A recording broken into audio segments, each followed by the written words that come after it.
Hi.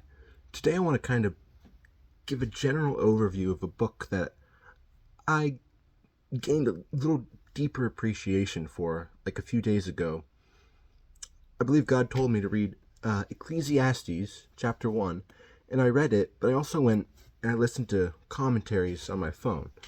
The site was enduringword.com, and the scholars there gave me just genuinely good insight to everything that I was lacking from this book. I'm going to go through it here, but it just really helped me gain a deeper, better appreciation and understanding of this entire book as a whole. The first thing I want to look at is, well, the first thing you really should look at when you're thinking about a book is the type of style that it's written in. Psalms is poetry, Revelation's apocalyptic literature. And I found that this is actually written in an ancient, like Middle Eastern type of literary style called pessimistic literature, which is talking about how life sucks but trying to draw meaning from it. And that's pretty much what Solomon, who is the author of this book, we see that when he says, the words of the teacher, son of David, king in Jerusalem. Also in, I, the teacher, was king of Jerusalem, was king over Israel in Jerusalem. And he's talking about how he's the wisest, wise of the wisest, the top. And in chapter 2, it starts like, I denied myself nothing. I had all the gold I could have ever wanted. I had all the people, the servants, the singers, all the everything. He took on great projects, built many houses and vineyards and all that. So it's very clearly that this was written by somebody who's high up there. And it's very clear that it's Solomon because of how he said, I had everything. Absolutely everything. And one of the main things that helped me understand just the different point of view of this book is that you're thinking of Solomon, and he's like, he has a relationship with God. He knows God exists, yet he has all this stuff, and he's trying to think, if I have all this stuff, does God still matter?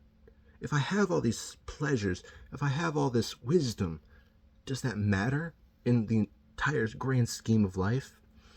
And it's written basically from the point of view, like, if you read it, it stands alone in the Bible.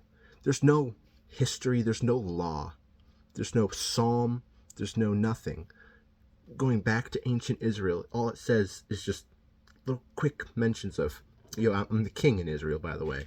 And at the end it talks about keeping God's commandments, but we'll get into that later. But this is a standalone book in the entire Bible. And its point of view of Solomon being the king is he can look at everything. And he's the wisest person, God gave him a lot of wisdom. A lot of wisdom. He was wiser than anybody else in the world. And he looked at life. He looked at people searching after pleasure. People trying to advance themselves. People with wealth. People, all kinds. Even the foolish. The wise, the foolish, the rich, the poor. Everything. From top to bottom to top. We see he's looking at everything. And he's examining it. And he said, in the grand scheme of things, how much of this really matters? If there's a young man and an old man, the young man's above the old man. A lot of these things. And it's like Solomon put himself away from God. Like, here's God. Solomon took himself and put himself here, and looked at life, knowing God exists, but just taking a step back from everything, seeing, can I live life without God? Where's the meaning in that? And he's analyzing all these things, as I've mentioned, pleasures, wisdom, folly, and he always describes it, and even in the first chapter, everything is this word meaningless. And that word meaningless, we kind of took it and made it something else in English. In the original Hebrew, it's Hevel, Hevel, or Hebel, depending on if you're B or V person. But that word more closely translates to something like steam or smoke, a vapor, kind of like just air. Why is that word translated meaningless? Well, we see in a few instances of how it's translated, it's also often put next to the phrase, a chasing after the wind. Chasing after the wind. Have you ever tried to do that? To chase after something that just flies? You can't really get a grasp on it. You try to hold it, but it just goes by your hand. You can't get your hands on it, truly. That's what Solomon's talking about. Something that's so quickly passing that, was it even meaningful? He applies this to everything. He applies it even to life itself, saying how the brevity of life really changes how you think about it. And stuff like wisdom. If you're a wise person compared to like a foolish person, do you gain anything? Is anything actually worth being wise or worth being foolish? In the end, he sees that wisdom is better than folly, but can it actually gain you something in the grand scheme of things? And, pleasure.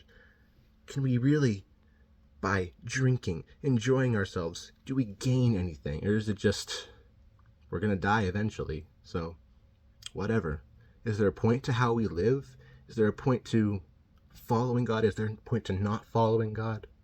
That's what he's trying to tackle in this whole book, saying it's not about if God exists. He knows that. He understands that, just by the things he's observed.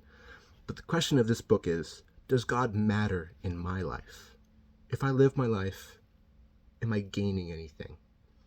And under the sun, we don't see eternity on the other side.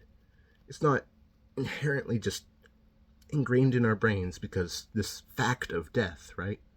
We look at death and say, that's the end, that's scary, that's terrifying. But in reality, eternity is real. Eternity is guaranteed, whether it's a good eternity or bad eternity. You're going to have it. And he's saying that's what matters. The fact that there is eternity. There's life beyond being under the sun, but being under heaven. And he goes on and does all this stuff. He tells us to remember God in everything. And the last paragraph there, it's a little poetry, little bit, but it says, now all has been heard. Here's the conclusion of the matter. Fear God and keep his commandments, for this is the duty of all mankind. For God will bring every deed into judgment, including every hidden thing, whether it is good or evil. He looked at life, at everything, every pleasure, every little detail and aspect. He saw some good, he saw some bad, but above all, he said, without God, life is meaningless. Without God, there's nothing worth living here for. But when we invite God into our lives, it makes it worth it. He talks about in the book how certain things are gifts from God, even though it's like normal life, but to be able to actually enjoy our lives here, knowing that we'll die, knowing certain things, but having God makes it worthwhile. And that's one of the beauties of what Solomon's trying to get through with this whole book. And I think, well, in the grand scheme of like the Bible, it's really just telling us we need to rely on God, because without him, life would truly have no purpose, no meaning. And without Christ, we would be destined to eternity living in death. But he gave us that opportunity to transfer over from death to life, to the cross, and Christ's resurrection. God bless.